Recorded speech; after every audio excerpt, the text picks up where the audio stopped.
"I saw you two together," Clara said at breakfast. The world, for a moment, stopped turning. The clink of my spoon against the porcelain of my porridge bowl seemed to echo in a vast, sudden silence. My stepmother, Lady Beatrice, froze, a piece of buttered toast held suspended between the plate and her perfectly painted mouth. Her eyes, the color of a winter sky just before a storm, narrowed on me. Only Clara, my beautiful, guileless stepsister, seemed immune to the sudden frost in the air. She just kept eating her jam and cream, oblivious to the bomb she had just detonated at the breakfast table. "Saw who, my dear?" Beatrice asked, her voice a silken weapon. She placed the toast down with meticulous, predatory care. "Elara and the Duke," Clara chirped, dabbing her lips with a napkin. "Last night, at the ball, he walked right past me, right past everyone, and went straight to her, behind that dreadful fern. It was the strangest thing." I felt the blood drain from my face, a cold tide receding to leave me pale and exposed. I had spent my life perfecting the art of invisibility. It was a drab gray cloak I wore for protection, woven from quiet compliance and lowered eyes. My stepmother had handed me the needle and thread herself, teaching me through years of subtle and not-so-subtle cruelties that my presence was an inconvenience, my thoughts an irrelevance, my very existence a smudge on the pristine portrait of her family. I was the other daughter, the quiet, plain relic of my father's first marriage, a constant, unwelcome reminder of a love that had preceded hers. My place was in the shadows, and behind the suffocating fronds of that potted fern in the corner of the ballroom had been the deepest shadow I could find. Beatrice's gaze was a physical weight.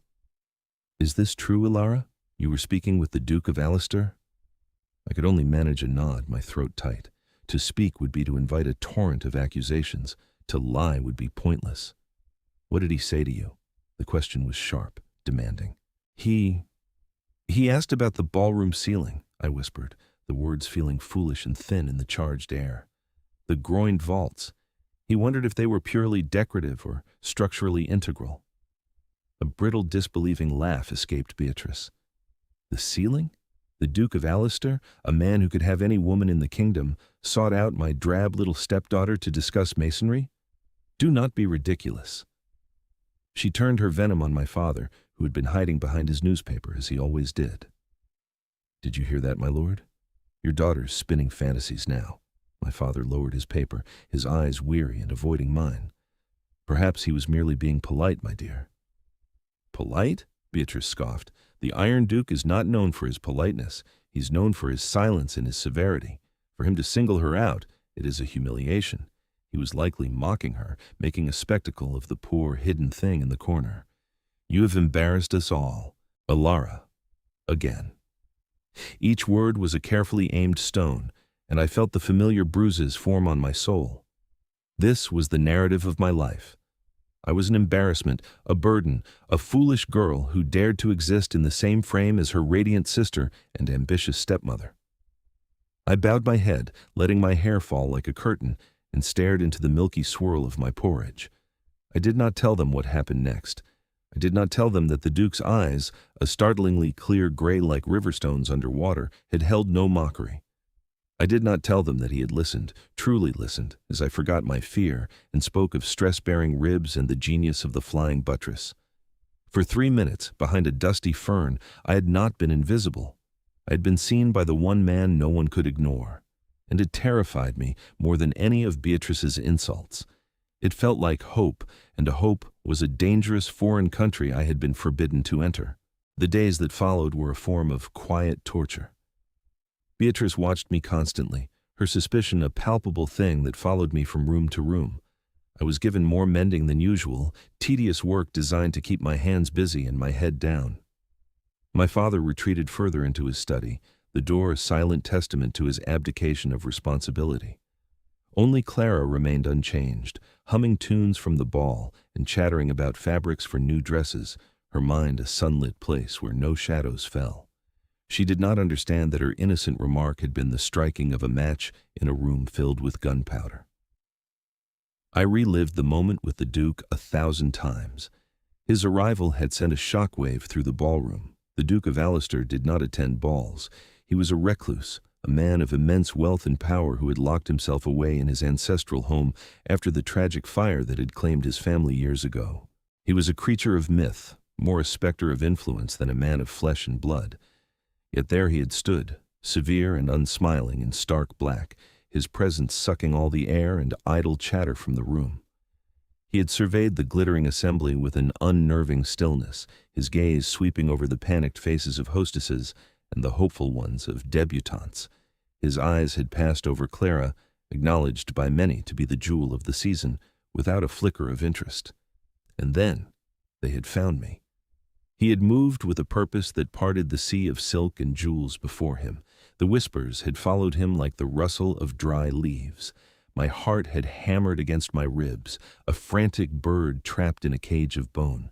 I had prayed he was heading for the service door behind me, for a glass of water, for anything but me. But he stopped before the fern, his formidable height casting me in a sudden deep shadow. "They are a clever imitation," he had said, his voice low and resonant, without any preamble. He was looking up at the ceiling. "The ribs are purely aesthetic. The true load is carried by the transverse arches hidden in the attic space. A deception." I had been so shocked I could only stare. He knew. It was a secret I had discovered myself, poring over the original plans for the house in my father's dusty library, my one true sanctuary. It was a thought I had never spoken aloud to anyone. How did you know?" I had stammered, his gaze lowered from the ceiling to me. It was intense, analytical, yet not unkind. "I make it my business to understand how things are built," he said. "And I make it my business to know who else understands. You are Lord Ashworth's eldest daughter." It was not a question. It was a statement of fact.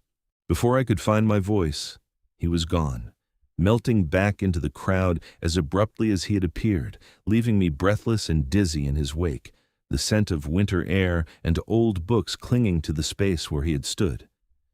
He had left the entire party in a state of stunned confusion, and me in a state of sheer, unadulterated terror. A week after the ball, an envelope arrived. It was thick, creamy cardstock, sealed with a severe black wax stamp bearing the ducal crest. It was addressed in a stark, precise hand to me, Miss Elara Ashworth. Beatrice snatched it from the salver before I could even reach for it. Her perfectly manicured nail slit the seal with surgical precision. My father and Clara watched, their breakfast forgotten. "It is an invitation," Beatrice announced, her voice tight with disbelief.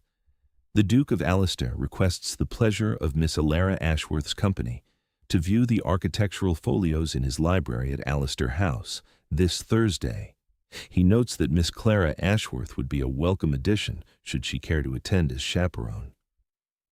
The room fell silent once more. An invitation to his home, to me. The implications were staggering, impossible. Beatrice's face was a mask of fury and calculation. This was not part of her plan. I, the inconvenient, invisible stepdaughter, had somehow stumbled into the path of the most eligible and powerful man in the country. She could not forbid it. To slight the Duke was unthinkable, but her rage was a poison in the air. "You will, of course, wear the gray muslin," she said finally, her voice like chipping ice. "It is appropriate for your station. And Clara, you will wear your new blue silk. We must ensure the Duke is not entirely without pleasant scenery."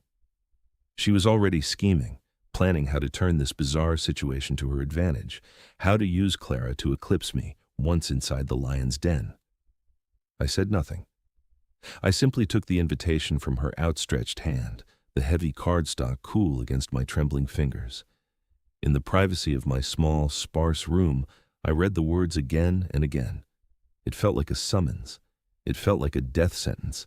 And, in a secret, treacherous part of my heart, it felt like a key turning in a lock I had long since forgotten was there. The prison was of my own making, perhaps, but its walls had been built with the stones of her cruelty and cemented with my father's indifference. For the first time, I dared to wonder what lay on the other side. Alistair House was not a home. It was a fortress. It stood on a grand city square, a monolith of pale, unyielding stone that seemed to absorb the light rather than reflect it. It was severe, imposing, and magnificent. just like its master. Clara was chattering nervously beside me in the carriage, fussing with her blue silk, but I was silent, my hands clasped so tightly in my lap that my knuckles were white. I felt like an imposter, a field mouse invited to a convocation of eagles. The gray muslin Beatrice had insisted upon felt like a shroud. We were met at the door by a stiff, formal butler who led us through halls of echoing marble and shadowed portraits to the library. And what a library it was! It was not a room. It was a cathedral dedicated to the written word. 2 stories of floor-to-ceiling shelves, crammed with books of every shape and size, rose into the gloom. A rolling ladder leaned against one wall, seeming to stretch to heaven itself. The air smelled of leather, paper, and beeswax, a scent that was more comforting to me than any perfume. In the center of the room, standing before a massive oak desk, was the Duke. He was dressed as he had been at the ball, in simple, severe black that seemed to accentuate his height and the stillness of his bearing. He acknowledged Clara with a brief, formal nod, his eyes barely registering her beauty. Then, his gaze settled on me. "Miss Ashworth, thank you for coming." "Your Grace," I managed, curtsying low. He gestured to a large table where several enormous leather-bound folios were laid open. "I thought you might be interested in these. Wren's original plans for the St. Paul's Cathedral dome, a masterpiece of engineering hidden within a masterpiece of art." As I moved towards the table, drawn by an irresistible force, Clara drifted towards the fireplace, clearly out of her depth and utterly bored. This was my world, a world of lines and stresses, of beauty born from mathematical precision. For the next hour the Duke spoke, and I listened, and then, miraculously, I spoke, and he listened. We talked of tensile strength and compression, of the revolutionary use of the catenary arch. He did not condescend. He did not simplify. He spoke to me as an equal, a fellow enthusiast who understood the language of structure. The fear in my chest began to recede, replaced by a tentative, flickering warmth. "Why me?" I finally asked, the question escaping before I could stop it. I gestured around the magnificent room. "Your Grace, you could have this conversation with any number of celebrated architects or scholars. Why invite me?" He turned from the drawings to look at me, his expression unreadable.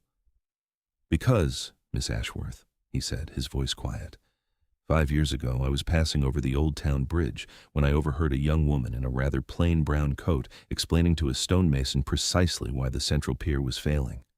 She spoke of shear stress and foundational erosion. The mason was so impressed he took her observations to the city council. The bridge was closed for repairs the next week. It saved the structure, and likely, a number of lives. My mind reeled back, searching for the memory. A rainy afternoon.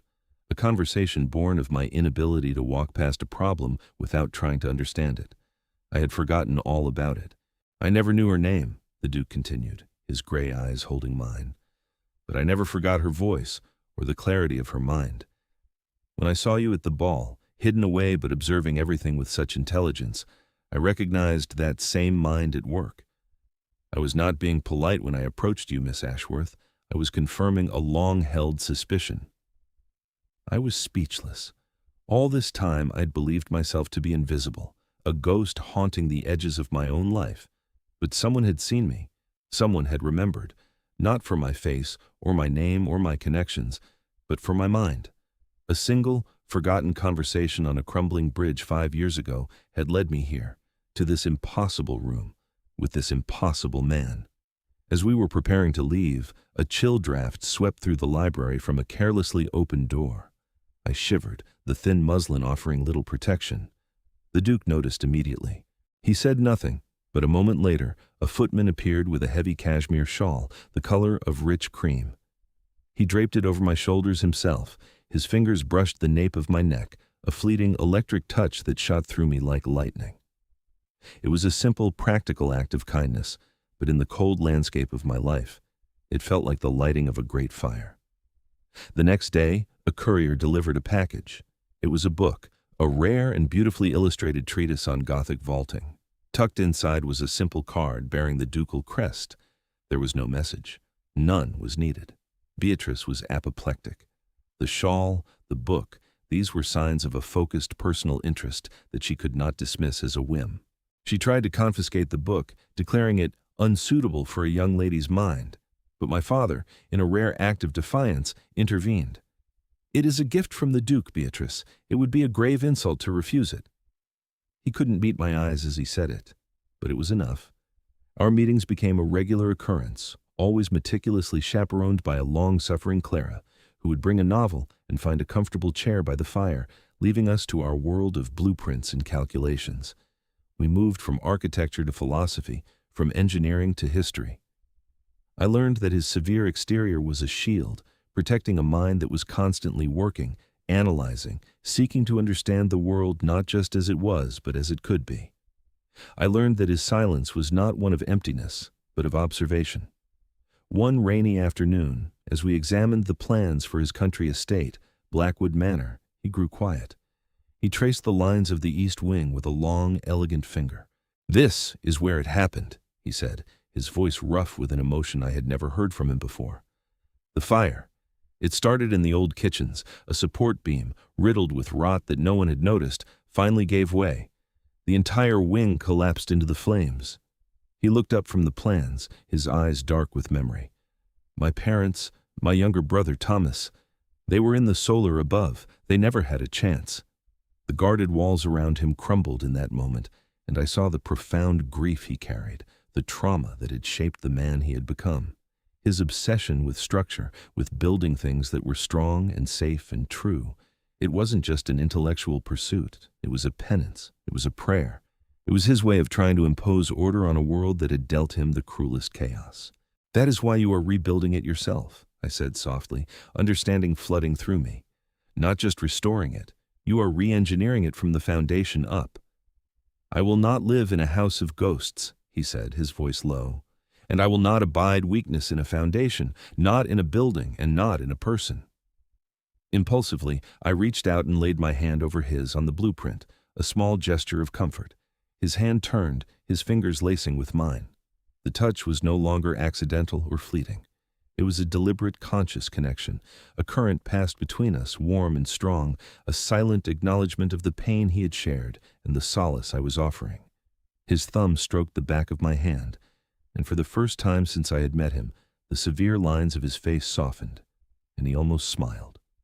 It transformed him, chasing the shadows from his eyes and revealing a glimpse of the man he might have been, the man he could still be. In that moment, the tentative hope I had been so carefully suppressing burst into a brilliant, terrifying flame. I was falling in love with the Duke of Alastair, and I had no idea how to stop it. Beatrice saw the change in me. Hope is a difficult thing to hide. It shines from a person's eyes, straightens their spine, adds a lightness to their step. My drab gray cloak of invisibility was becoming threadbare, and she did not like it. The more time I spent with the Duke, the more confident I became, the more I found my own voice. Her plans for Clara, for a brilliant match that would elevate the family's status, were being threatened by the most unlikely of sources. She saw the Duke's carriages arriving, the books and flowers he sent. She saw the way I no longer flinched when she spoke to me, the way I met her gaze instead of staring at the floor. She saw her power over me waning, and it made her desperate. Her first move was subtle. She began to fill Clara's head with poison, whispering that the Duke was merely toying with me, that his interest was an eccentric joke at my expense, a cruel game to pass the time. Clara, who had begun to show a grudging respect for my strange new friendship, started looking at me with pity. "Don't get your hopes up, Elara," she would say gently. "Men like him don't marry women like us. Like you." When that failed to deter me, Beatrice escalated. She began intercepting the Duke's invitations, claiming they had never arrived. She would send replies saying I was unwell and unable to receive visitors. For 2 weeks, a sudden, inexplicable silence fell. The silence was a physical ache, a return to the cold, empty world I had inhabited before. Doubt, the old, familiar poison, began to seep back into my veins. Had Clara been right? Had it all been a game? Was I so starved for kindness that I had imagined everything? But the Duke of Alastair was not a man to be so easily thwarted. One morning, his head groom arrived at our door with a personal message, refusing to give it to anyone but me. It was a short, direct note. I have been informed you are unwell. I will call upon you tomorrow afternoon at 2 to ascertain the truth of it for myself. Alistair. Beatrice was incandescent with rage. Her plan had backfired, serving only to provoke the Duke into a more direct course of action. She knew she could not prevent the visit, so she chose a different weapon. That evening, she summoned me to her private sitting room. The air was thick with the cloying scent of her perfume. "This foolishness has gone on long enough," she said, her voice dangerously calm. "You will put an end to this association with the Duke." "I do not think I can," I replied, my voice shaking but firm. "You can, and you will." She smiled a chilling, predatory expression. "Or else. You see, Elara, a girl with your unfortunate lack of prospects must be very careful about her reputation. And a story has reached my ears, a rather sordid story about you and one of the stable boys, meetings in the hayloft, promises whispered in the dark. It would be such a shame if a story like that were to reach the Duke. He is a man who values integrity above all else, is he not? I wonder what he would think of such common behavior."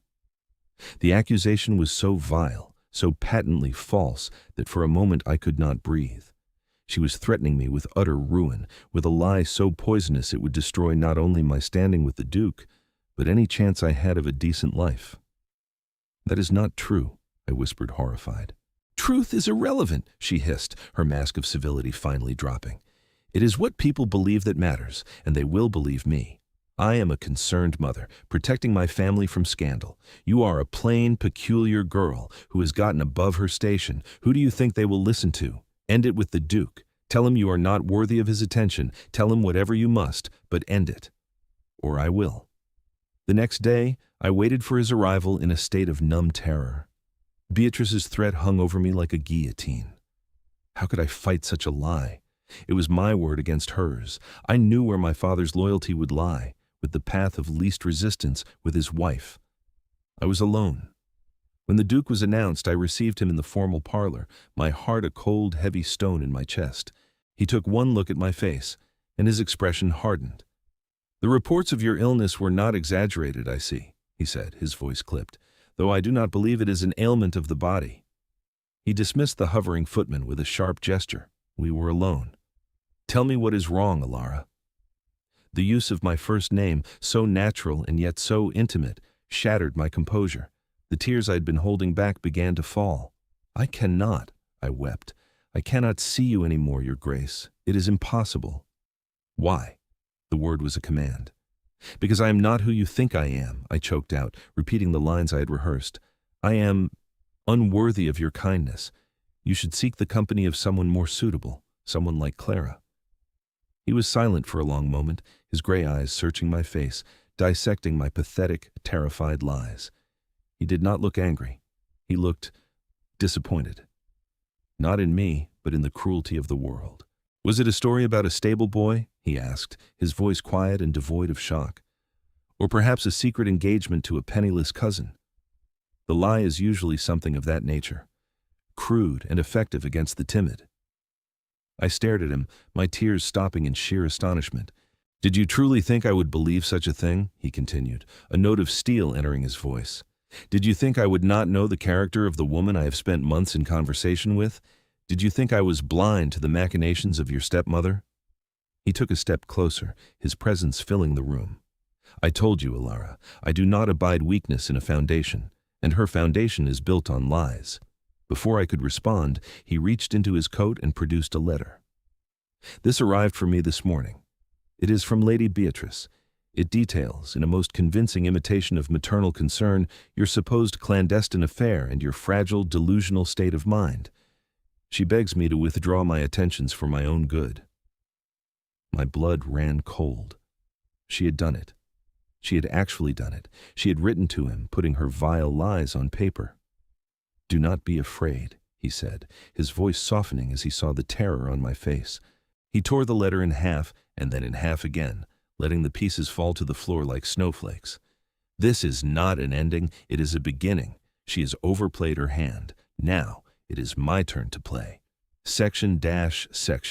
He left as swiftly as he had come, leaving me in a state of bewildered shock. He had believed me. Without a moment's hesitation, he had chosen my character over her lies. He had seen the truth, and he had declared the war on my behalf. The terror I felt was now mingled with a fierce, wild surge of hope. The Iron Duke was moving his pieces into position, and I knew with absolute certainty that my stepmother had just made the greatest mistake of her life. 2 days later, another ducal summons arrived. This one was not for me alone. It requested the presence of Lord Ashworth, Lady Beatrice, Miss Clara Ashworth, and Miss Elara Ashworth at Alistair House the following afternoon. The purpose, it stated coolly, was to discuss a matter of urgent family importance. There was no possibility of refusal. It was a royal command in all but name. Beatrice was triumphant. "You see," she crowed, waving the letter at me. "He has summoned us to put an end to the affair formally. He will apologize for his attentions and withdraw, and you will be put back in your place. I have won, you foolish little girl." But as we rode in the carriage to his formidable stone fortress, I saw the flicker of anxiety in her eyes. The Duke was not a man who required an audience to dismiss a nobody. This was something else. This was a tribunal. We were shown once again to the magnificent library, but this time there were no books or blueprints laid out on the table. There was only the Duke standing by the fireplace, his face as hard and unforgiving as granite, and next to him a slight balding man in spectacles who was introduced as Mr. Davies, the Duke's solicitor. My father blustered, trying to take control of a situation that was already miles beyond him. "Your Grace, we are honored, of course, but I must confess to being at a loss." "Be seated, my lord," the Duke cut in, his voice leaving no room for argument.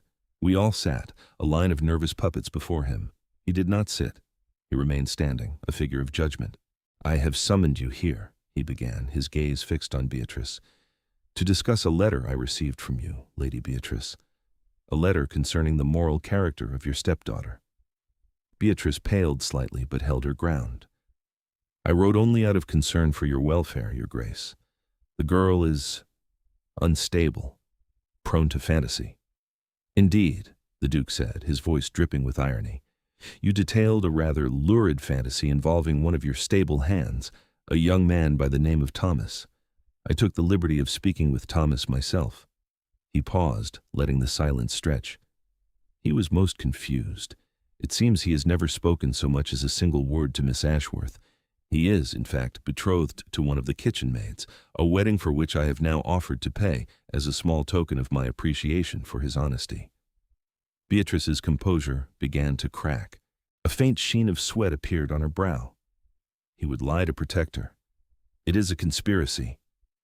"Please," the Duke said, raising a hand, "do not compound your foolishness with further insult to my intelligence. Your lie was clumsy, Lady Beatrice, but it was your motivation for the lie that I found most interesting." He turned to his solicitor. "Mr. Davies?" The solicitor stepped forward and opened a leather portfolio. "Upon His Grace's request," he began in a dry, precise voice, "I conducted a review of the estate of the late Lady Ashworth, Elara's mother, specifically the terms of her dowry and inheritance. It is all quite clear in her marriage settlement. Upon her death, her personal fortune was to be held in trust by her husband, Lord Ashworth, to be managed and grown for her daughter, and to be given to her in its entirety upon her marriage or her 25th birthday." My father shifted uncomfortably. Yes, that is correct. I have managed it faithfully." "Have you, my lord?" the Duke asked softly. "Because Mr. Davies has found some discrepancies." The solicitor produced a ledger.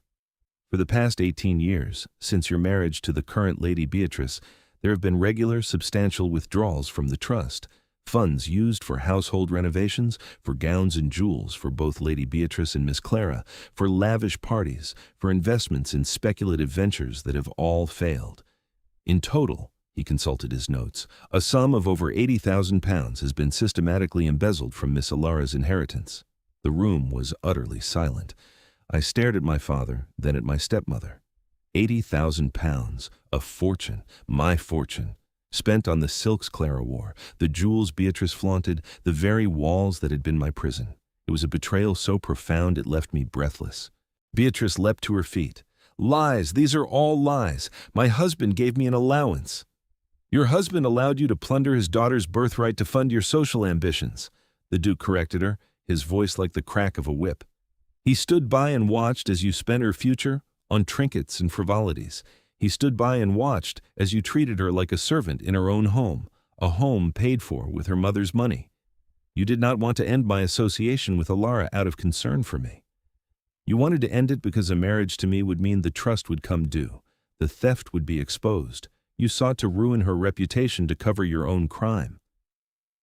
Every word was a nail in the coffin of her lies. Beatrice stared at him, her face a mask of pure, unadulterated hatred. All her social grace, her carefully constructed persona had been stripped away, leaving only the raw, ugly greed and cruelty beneath. Then, something inside me shifted. The fear that had been my constant companion for 2 decades simply evaporated. It was replaced by a cold, clear anger. I'd been a ghost for so long, but now I felt the solid ground beneath my feet. I stood up, all eyes turned to me. You were afraid, I said, my voice quiet but carrying in the silent room. I was speaking to Beatrice, but I was speaking for myself, for the girl I had been. You were always afraid of me. Not because I was a threat, but because I was a reminder of the woman who came before you, the woman whose money you lived on, whose husband you possessed, but whose place you could never truly take. I looked at my father, his face ashen. And you. You let her do it. You let her diminish me, hide me, erase me, because it was easier than standing up for your own child. You traded my happiness for your quiet life. Finally, I turned back to Beatrice. You tried to make me invisible. You gave me a cloak of gray and told me to live in the shadows. But you failed. All you did was teach me how to see. I saw the weakness in your vanity. I saw the cracks in your lies. I saw the rot in the foundation of this family. And he, I gestured to the Duke, he saw it too. The difference is, he is a man who knows how to rebuild. And you are just a ruin. It was the longest speech of my life. The words poured out of me, a flood of truth that washed away years of enforced silence. When I finished, the silence that followed was different. It was the silence of utter defeat. Beatrice made a choked, strangled sound and collapsed back into her chair, her face a ruin of makeup and despair. My father buried his face in his hands. Clara, to my surprise, was weeping, not for her mother's downfall, but for my pain. She came to my side and took my hand. I'm so sorry, Elara, she whispered. I never knew. The Duke stepped forward. Mr. Davies, he said calmly, has prepared a document. It requires Lord Ashworth's signature. It will place the entirety of what remains of Elara's trust, as well as the governance of the Ashworth estate itself, under my protection until it can be restored. You, he said to Beatrice, will be returning to your family in the country, immediately. Your allowance will be sufficient to live, but not to entertain. Your time in society is over. To my father, he said, you will oversee this. It is the very least you can do. It was not a request. It was a verdict. My family, broken and disgraced, was dismissed. As they filed out of the room, my father paused at the door and looked at me, his eyes filled with a lifetime of regret. He opened his mouth, but no words came out. He simply gave a small, defeated nod, and then he was gone. The great library was silent again, but the air was clear, clean.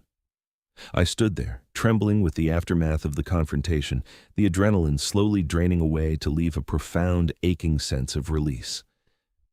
The Duke came to stand before me. He did not touch me, but his presence was a warmth, a shield. Are you all right? He asked, his voice gentle. I could only nod, unable to speak past the lump in my throat. I did not do this to rescue you, Elara, he said, his gray eyes intent on mine. You did not need rescuing. You only needed the ground to be cleared so that you could stand on your own. I merely swept away the rubble. You gave me a voice, I whispered. No, he corrected me softly. I only gave you a room to speak in. The voice was always yours. He took a step closer, and the space between us seemed to hum with unspoken emotion. For years, he said, his voice dropping lower, I have lived among ghosts in houses of memory. I spent my life studying the past, studying foundations, trying to understand how to prevent things from falling apart. I never considered how to build something new. He reached out and took my hands in his. They were warm and strong. With you, I feel I can build a home. With you, I feel I can build a future. You see the world as I do, Elara. You see the truth of things, the structure beneath the surface. I have spent my life feeling utterly alone in that perception, until I found you again. My heart was beating so fast I felt dizzy. I could not believe what was happening, what he was saying. Nah, I am not asking you to be my Duchess because I pity you, or because I wish to save you from your family, he said, his voice raw with a vulnerability I had only glimpsed once before. I'm asking you to be my wife, because I cannot imagine a future without your mind, your integrity, your quiet strength. I am asking you to be my partner, to build with me. He raised one of my hands to his lips. Marry me, Elara, be seen, with me. Tears streamed down my face, but they were not tears of sorrow or fear. They were tears of joy, of catharsis, of a profound and overwhelming sense of homecoming. Yes, I breathed. Yes. He finally smiled then, a true, brilliant smile that transformed his severe face into something breathtakingly handsome. He framed my face with his hands and lowered his head, and his lips met mine. The kiss was not a tentative exploration, but a deep, declarative statement. It was the end of a very long winter, the breaking of a spell, the signing of a treaty. It was the feeling of being utterly, completely, and irrevocably seen. 1 year later, I stood on the windy terrace of Blackwood Manor, a set of architectural plans spread out on the stone balustrade before me. The Duke, my husband, Alexander, came to stand beside me, wrapping a warm arm around my waist and pulling me against his side. The East Wing, once a monument to his grief, was now a shell of scaffolding and promise, rising anew from the foundations we had designed together. It would not be a private wing of memory, but a public school of engineering and architecture for gifted students of humble means. The master stonemason agrees with your adjustment to the load-bearing columns, Your Grace, he murmured into my hair, using my formal title with a teasing warmth that always made me smile. Of course he does, I replied with mock haughtiness. It was the only logical solution. He laughed, a low, comfortable sound that was now as familiar to me as my own heartbeat. We stood in comfortable silence for a time, watching the late afternoon sun cast long shadows across the rolling hills. My father lived quietly on a smaller dower property, a diminished man finding a strange peace in his obscurity. Clara had married a respectable country baronet and wrote to me often, her letters filled with a newfound depth and sincerity. Beatrice was a ghost, a name never spoken, a bitter memory that had lost its power to harm. My own fortune, now fully restored and combined with Alexander's, was a tool we used to build, to create, to foster the kind of merit and intellect the world so often overlooked. I was no longer the invisible girl in the gray dress. I was a duchess, a designer, a wife, a partner. I was Elara. Alexander turned me in his arms, his gray eyes soft with a love that I now knew was as strong and true as the foundations of the house we were building. "What are you thinking about?" he asked. I smiled, a real, genuine smile that reached my eyes and filled my heart. "I was just thinking," I said, "that for the first time in my life, I am not living in the shadows. I am living in the light." And as he kissed me, with the scent of stone dust and autumn leaves in the air, I knew that I was finally, truly home.